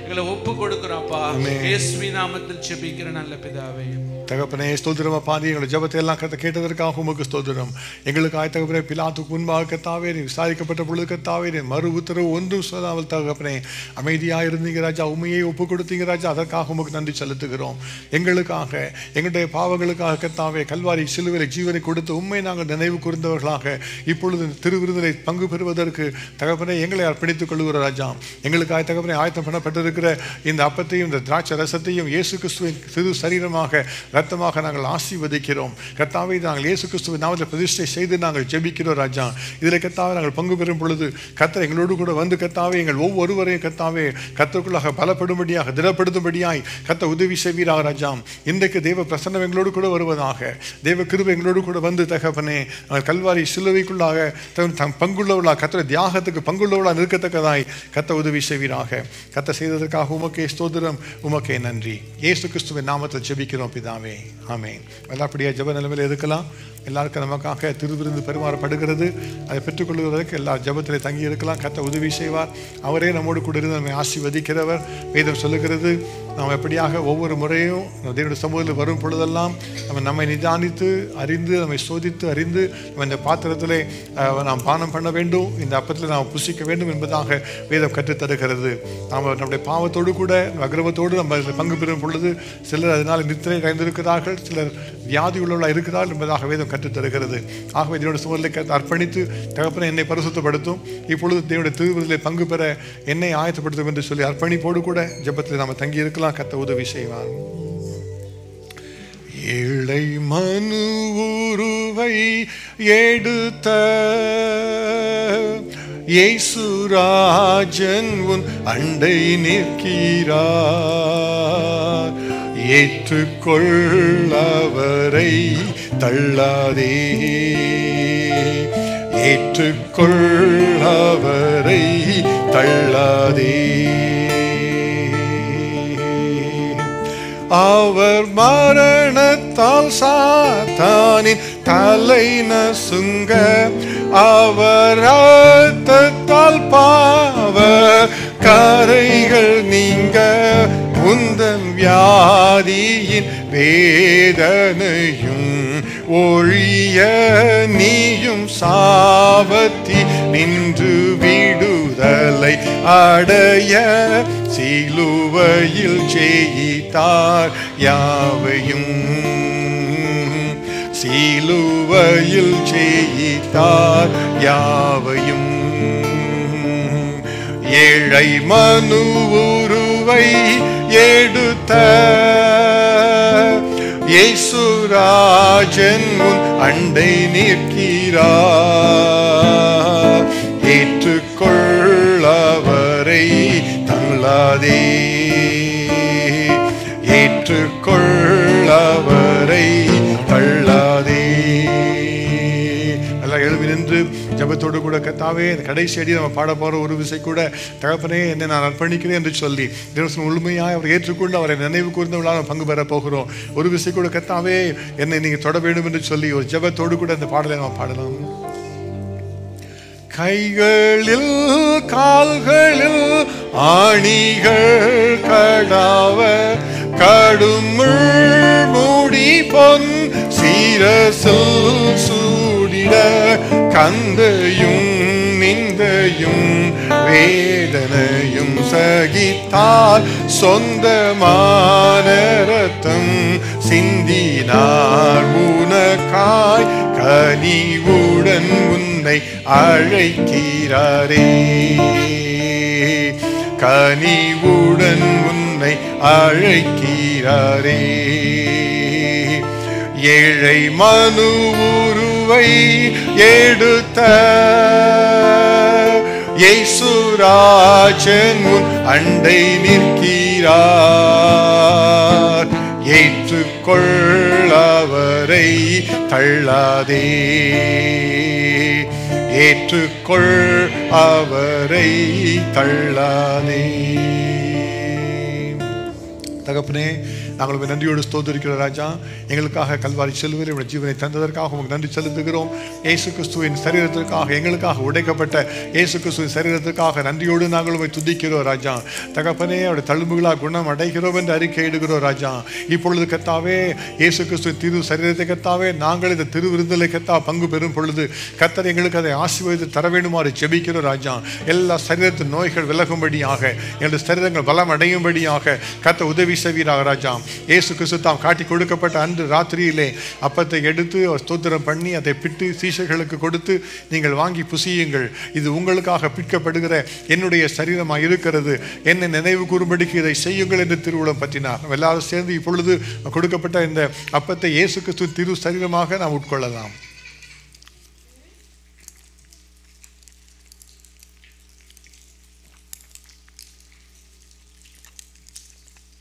அந்தபடியே போஜனம் பண்ணின பின்பு பாத்திரத்தையும் எடுத்து அவர்களுக்கு கொடுத்து, இது உங்களுக்காகவும் அநேகருக்காகவும் சிந்தப்படுகிற புது உடன்படிக்கைக்குரிய என்னுடைய இரத்தமாக இருக்கிறது, என்னை நினைவு கூறும்படிக்கு இதை பானம் பண்ணுங்கள் என்று திருவுளம் பற்றினார். நம்ம எல்லாரும் இப்பொழுது நமக்கு கொடுக்கப்பட்ட இந்த திராட்சை ரசத்திலே நாம் பானம் பண்ணலாம்.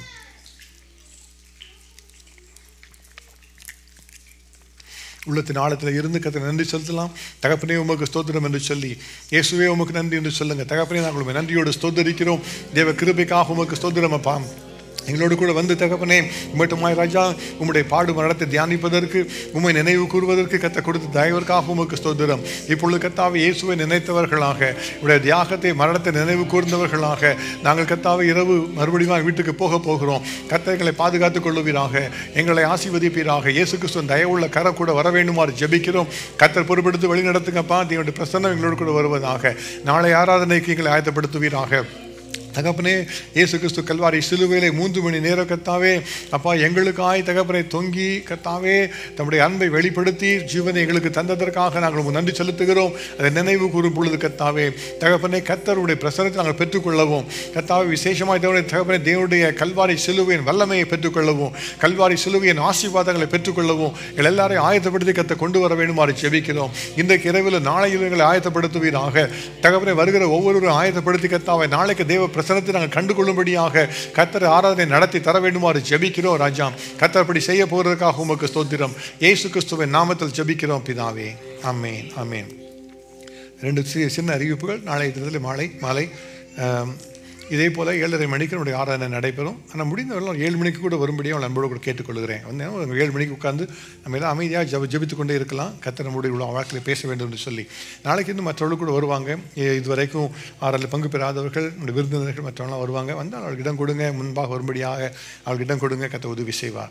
முடிந்தால் நீங்கள் உபவாசத்தோடு கூட வரலாம். மதியம் ஒரு உணவு நீங்கள் சாப்பிடாமல் வந்தீங்கன்னா ஆராதனை முடிந்த பின்பு நமக்கு இரவு உணவு வழங்கப்படும். ஜெபித்து கர்த்தர் உங்களுக்கு நடத்துகிறபடியாக நீங்கள் செய்யலாம். ஆராதனை முடிந்த பின்பு எல்லாருக்கும் இரவு உணவு வழங்கப்படும். அதற்காக எல்லாரும் ஆயத்தமாக வரும்படியாக அன்போடு கூட கேட்டுக்கொள்கிறோம். நம்ம சிறு பிள்ளைகளுக்காக தனியாக இடம் ஒழுங்கு செய்யப்பட்டிருக்கிறது. நாளைக்கு ஆராதனை சமயத்தில் பிள்ளைகள் தனியாக இருப்பாங்க. அவர்களுக்கு என்று இயேசுவின் கல்வாரி சிலுவை பற்றிய ஒரு மூவி அவர்களுக்கு காண்பிக்கப்பட்டு அவர்கள் தனியாக இருப்பதற்காக ஒழுங்கு செய்யப்பட்டிருக்கிறது. சிலர் நீங்கள் அதுக்குரிய இன்ஃபர்மேஷன் உங்களுக்கு வந்திருக்கும். பிள்ளைகளை பார்த்துக்கொள்வதற்கு ஒரு செக்மெண்ட் டைம் கொடுத்து அதில் நீங்கள் பார்த்துக்கொள்வதற்காக உங்களுக்கு பொறுப்புகள் கொடுக்கப்பட்டிருக்கிறது. அதை நீங்கள் கவனித்து பார்க்கும்படியாக அன்போடு கூட கேட்டுக்கொள்கிறோம். ஒருவேளை உங்கள் பெயர் கொடுக்கப்படவில்லை, ஆனால் நீங்கள் பிள்ளைகளை பார்த்துக்கொள்ள முடியும், உங்களாலே ஒரு சில நிமிஷம் நேரம் செலவிட முடியும் என்று சொன்னால் நீங்கள் சிஸ்டர் கேசியா இடத்துல பீலாவோட கூட பேசுங்க. அப்போ உங்களுக்கு நாளைக்கு அதை எப்படிங்க செய்யலாம் என்பதை குறித்து உங்களுக்கு விவரங்கள் கொடுக்கப்படும். அதே போல் நம்முடைய சிறு பிள்ளைகள் நம்முடைய உயிர்த்தெழுதல் நாள் ஆராதனை நாளில் கூட தனியாக இருப்பாங்க, கீழே இருப்பாங்க.